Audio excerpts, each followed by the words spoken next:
right, guys, let me show you what I'm doing with the frog here.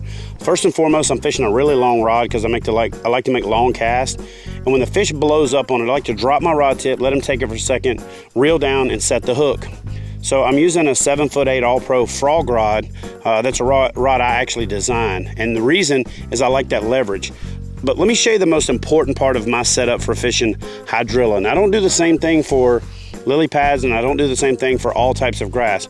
But for hydrilla, because it breaks real easy, and braid has a tendency to dig in it, and so if the fish goes down in there, it'll cut through a bunch of it and break it all up and pile up this big wad, and it's harder to get to the fish. So what I do when I fish hydrilla is I add a very relatively short, 2 foot, maybe 3 foot sometimes, heavy fluoro. I'm talking, this is 40-pound Seaguar fluorocarbon. It's really stiff, but it doesn't dig into the hydrilla. It really just kind of wraps around it. And so when I get there and I can grab the hydrilla and pull it off of it, I can get to the fish real easy.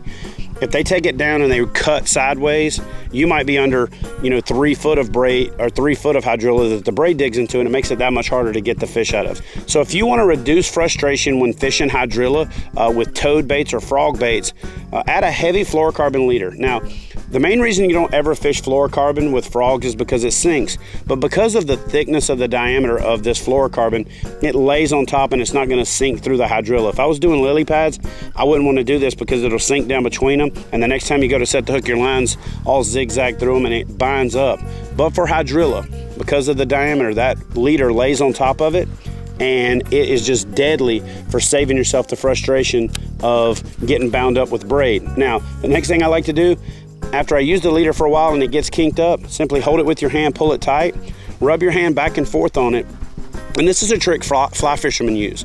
You rub your hand back and forth on it in really short strokes until it heats the line up to the point it really almost burns your hand.